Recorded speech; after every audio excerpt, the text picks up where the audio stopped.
आत्मा को लेकर के आप काफी कुछ सुन रहे। सारा प्रश्न या सारे प्रश्न किसके हैं?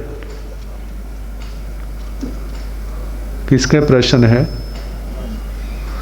आत्मा के ही तो है। जब तक इस शरीर में आत्मा है तब तक प्रश्न है। जब आत्मा निकल जाती है क्या फिर भी कोई प्रश्न करता है? कहते हैं प्रश्न करने वाला ही नहीं रहा। अब तो क्या है?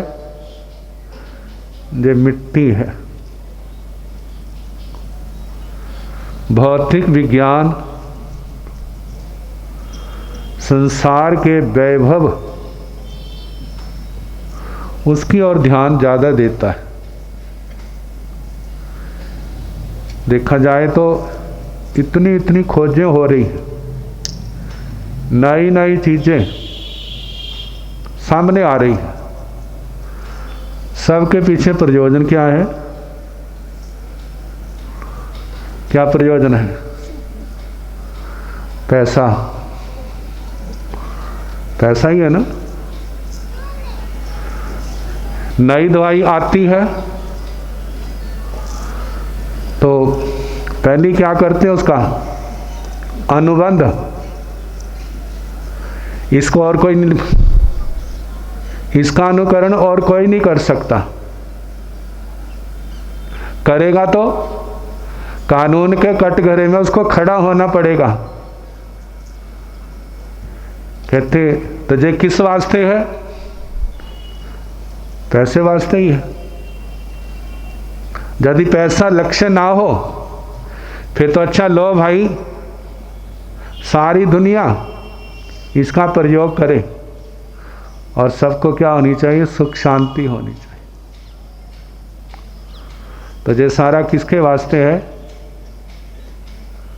पैसा। पैसे को मान लिया जो हमारे सुख समृद्धि का कारण है। लेकिन जानते हैं बस अपने आप को पलोसना ही होता है। मेरे पास पैसा आ गया, मेरे पास अधिकार आ गए, मेरे पास सुविधा आ गया, मैं बहुत सुखी हूं। लेकिन रात को नींद नहीं आती। पता नहीं किस समय इन सुख सुविधाओं को ग्रहण लग जाए। ये तो भौतिक विज्ञान, आत्मा का जो विज्ञान है वह आत्मा को विकसित करने का, आत्मा के विकास का है। आत्मा आप सुन ही रहे हैं। आखिर इस दुनिया में जे लोग अपने लिए कितना कुछ करते, सारा जीवन जब से होश संभाला भाग ही रहे हैं। पहले तो 2 टांगों से भागते थे और अब कितनी टांगों से भागते हैं? 2 तो अपनी है ही। मानो स्कूटर है, मोटरसाइकिल है तो 2 वो हो गई। जे मानो कार है तो कितनी हो गई? 6 हो गई। मानो बस है तो कितने कितने। कोई 6 टायरों वाली है, कोई 8 वाली है, कोई 10 वाली है, कोई 14 वाली है, कोई 18 वाली है, कोई 22 वाली है। कितने बड़े बड़े हाईवे के ऊपर ट्राले चलते हैं। सारे दौड़ लग रही है ना। अच्छा ट्रेनें हैं, उनके कितने टायर हैं? उतने कितने पहिए हैं? कैसे? और जहाज से कैसे भाग रहे हैं? कहते भागते तो बहुत हैं लेकिन शाम को फिर वहीं आ जाते। कहाँ पर? और बड़े खुश होते हैं हमने इतनी लंबी यात्रा की। मिला क्या? देखो जे एहसास यदि अंतिम समय होश रहे ना तब होता है। मैंने किया तो बहुत कुछ, लेकिन मेरा कौन है? कौन है मेरा? राजा जनक के दृष्टांत से आपके सामने आया। देखने को तो राजा है, महाराजा है, चक्रवर्ती सम्राट है, लेकिन कहते हैं मरने के बाद जब एक गरीब का और राजा के संस्कार किए जाते हैं तो उनकी धूल में कोई अंतर होता है? राख में? उस चक्रवर्ती सम्राट की और उस गरीब की केवल एक अंतर होगा। आप कहेंगे किसका? चक्रवर्ती का जो शरीर का संस्कार किया है वहां पर तो चंदन की लकड़ियां होंगी, वहां पर देसी घी के टीन क्या किए होंगे? डाले होंगे। और एक सामान्य व्यक्ति है, उसका लकड़ियों के अंदर, सामान्य लकड़ियों के अंदर कोई ना मिला तो खड्डा खोदेंगे और उसके अंदर दबा देंगे। वो राख बन गया, उसमें से चंदन की स्मेल आ रही है और उसके मिट्टी बन गई है। लेकिन चाहे कितनी चंदन की लकड़ियां क्यों ना हो, वो स्मेल कितनी देर रहेगी? कुछ दिनों के बाद, महीनों के बाद वो सारी की सारी राख मिट्टी का रूप बन जाएगी। जे तो शरीर को लेकर के है, लेकिन आत्मा शरीर नहीं है और शरीर आत्मा नहीं है। जिस समय आगे जाएंगे तो सबके अपनी अपनी थ्योरियां हैं, अपना अपना चिंतन है, अपना अपना मानना है। तो वहां पर कहने वालों ने कह दिया है, जब आगे जाकर के पेशी होगी ना, कहाँ पर पेशी कहाँ होती है? कोर्ट में। तो इसके ऊपर भी कोर्ट है ना, वहाँ पर पेशी होगी। तो वहाँ पर कहते हैं अमलांदे होनगे निवेड़े, जात किसे पुछड़ी नहीं। तो भाई कौन सी जाति का था? उच्ची जाति का है न जान नीची जाति का है, जे किसी ने नहीं पूछना। तू अमीर था, गरीब था, जे भी नहीं पूछना। तू राजा था, रंक था, जे भी नहीं पूछना। तो मनुष्य था या पशु था, कौन था, जे भी किसी ने नहीं पूछना। क्या पूछना है? तैने ऐसा कौन सा कर्म किया तो जहां पैदा हुआ? जहाँ उनको पता है कि आपने क्या किया है। जैसे डॉक्टर मरीज के लक्षणों को देख करके उसके स्वास्थ्य और बीमारी के संबंध में बता देते, ऐसे ऊपर वाले भी उसके लक्षणों को देख करके वो जानते हैं जे आत्मा क्या करके आया है। जैसा करके आया है वही उसको दरवाजा दिखा देते हैं। तेरा ठिकाना कहाँ पर है? वो दरवाजा है। अब जिस समय दरवाजे खुलते हैं तो वहां का वातावरण उसका सामना करना पड़ता है। उस वातावरण को पैदा किसने किया? किसी और ने नहीं, उसी का पैदा किया हुआ। इस जीवन में जैसा कर्म अच्छा और बुरा था वैसा ही उसके सामने आता जा रहा है। जितने धर्म शास्त्र हैं ये सारे के सारे आत्मा को निर्मल करने के लिए उपदेश दिए जाते हैं। जैसा जिनकी समझ में आया उन्होंने अपने अनुसार उपदेश दिया। भाई तुम ऐसे करो तुम्हारा जे हो जाएगा, ऐसे करो जे हो जाएगा, जैसे करो तो जे हो जाएगा। जैसे शरीर में बीमारी पैदा हो जाती है तो उस बीमारी के परमाणुओं को कह लो चाहे कीटाणुओं को कह लो, उनको नष्ट करने के लिए वो चीज खिलाई जाती है, दी जाती है, चाहे वो गोलियों के रूप में है चाहे वो इंजेक्शन के रूप में है, जिससे बीमारी के अंश नष्ट हो जाएं और स्वस्थ वाले अंश जो हैं वो पुष्ट हो जाएं। ये तो बात समझ आ जाती है, लेकिन आत्मा के अंदर जो बीमारी के अंश हैं, बीमारी के परमाणु हैं, वो परमाणु कौन से हैं? जिनसे आत्मा में आध्यात्मिक, आत्मा के अंदर बीमारियां पैदा होती हैं। वो बीमारियां कौन सी हैं? आत्मा का क्रूर होना,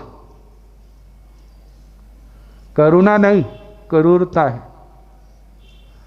आत्मा का झूठा बनना। कितने लोग ऐसे हैं जब तक झूठ ना बोलें तो चैन नहीं आएगी, और झूठ बोलने के बाद बड़े खुश होंगे, दिखा मैंने उसको मूर्ख बना दिया। कहते वो तो मूर्ख अपने पाप से बना, लेकिन तैने अपनी मूर्खता की जड़ें पैदा कर ली। जितने 18 पाप हैं, हिंसा, झूठ, चोरी, कुशील, परिग्रह, क्रोध, मान, माया, लोभ, राग, द्वेष, लड़ाई झगड़ा, दूसरे पर झूठा दोषारोपण, चुगलखोरी, दूसरे की निंदा, रति अरति, भोगों में आनंद मनाना, धर्म में तप में उदास हो जाना, छल पूर्वक झूठ बोलना, अविद्या की उपासना करना, ये पाप कैसे दूर होंगे? जिनसे आत्मा में मैलापन आता है।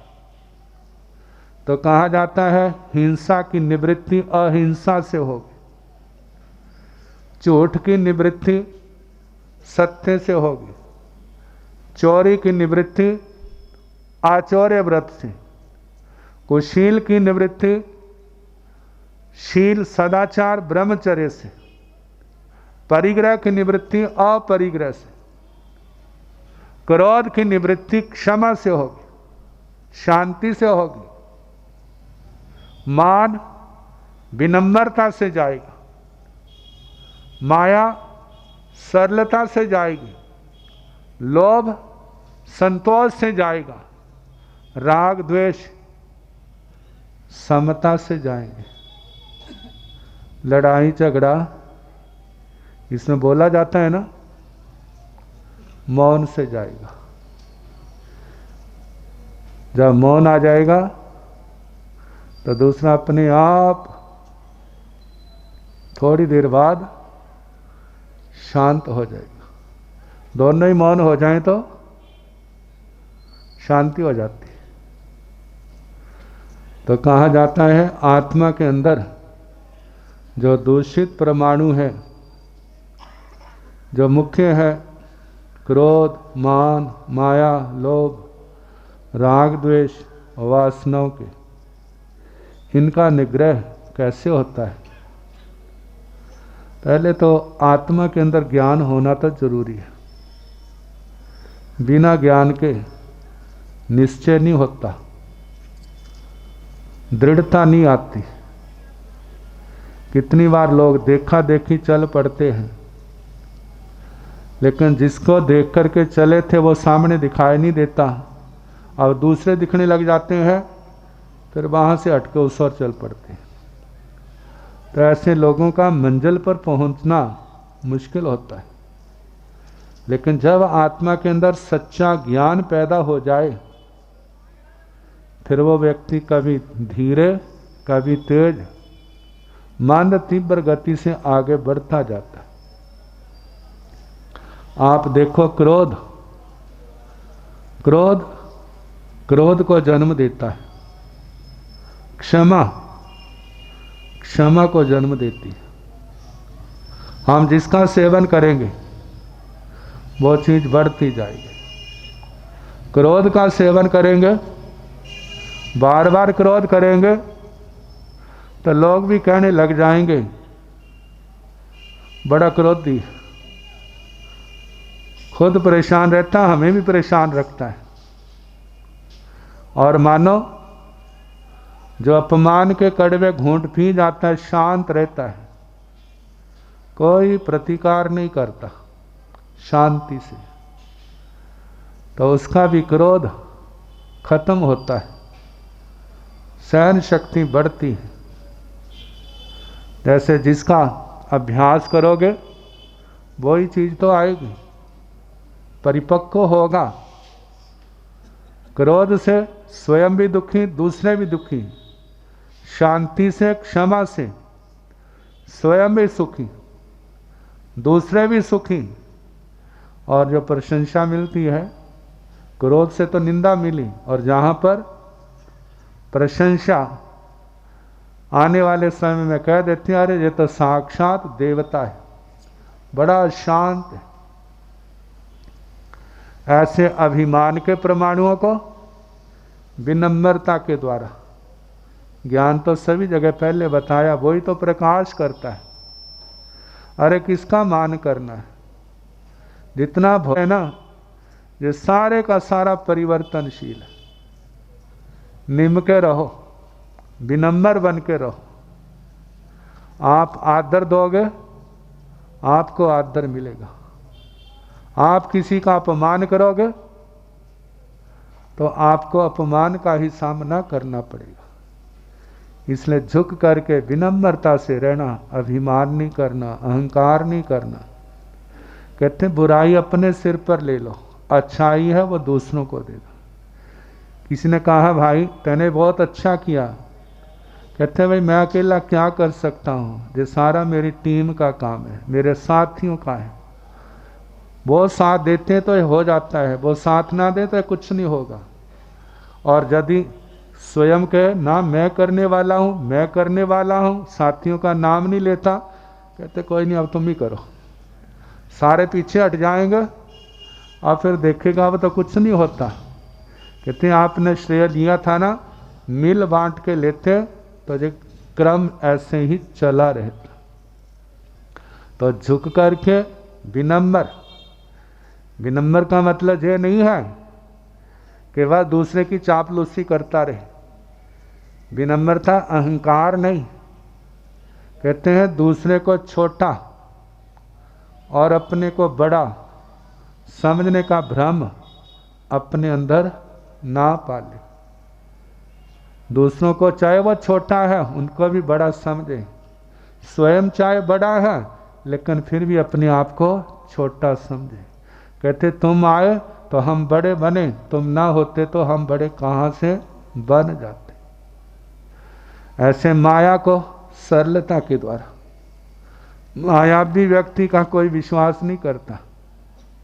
कहते जैसे सांप, हर कोई जहरीला नहीं होता लेकिन फिर भी डरते हैं उससे, पता नहीं कैसा होगा। ऐसे मायावी व्यक्ति हर समय माया नहीं करता लेकिन वो लोग उससे सदा डरते हैं, पता नहीं किस समय जे चक्कर चला देगा और हमें परेशान करेगा। कोई विश्वास नहीं करता।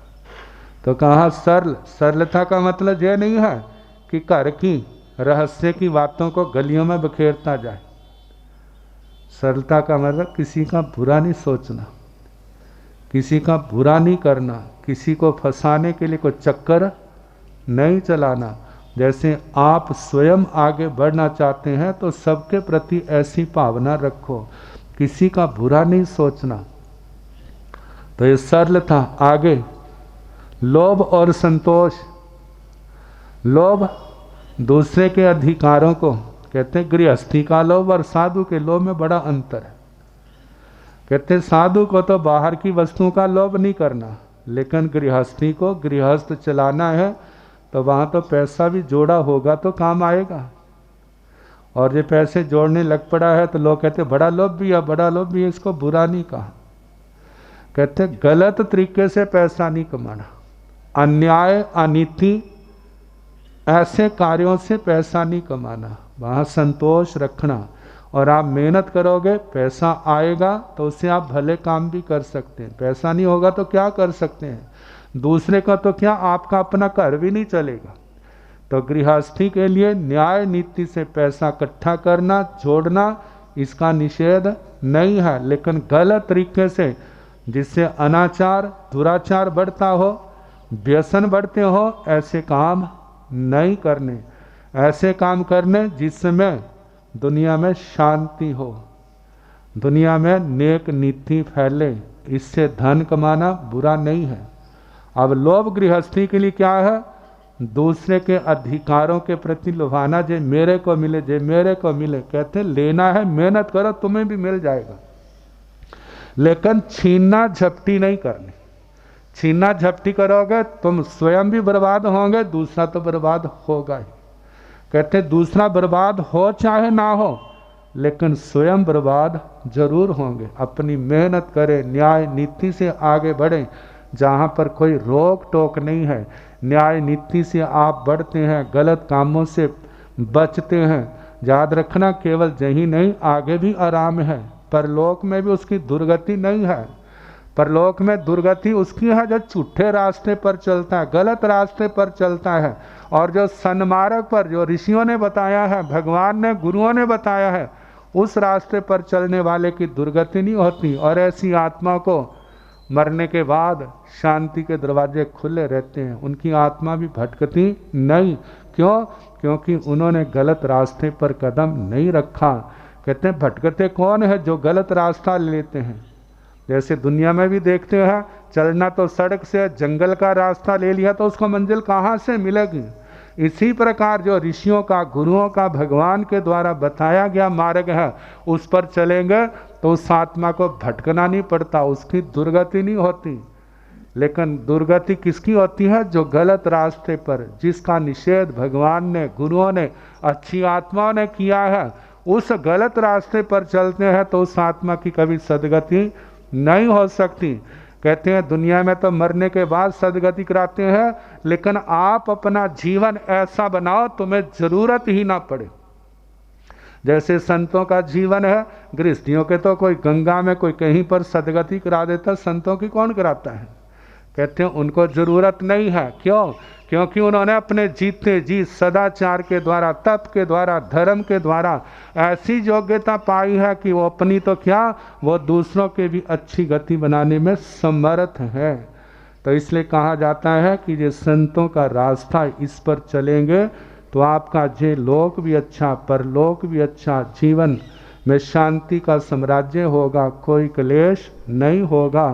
तो बस इन बातों का ध्यान रखना। समय आपका काफ़ी हो गया, आगे जिस जैसे समय होगा उसके अनुसार।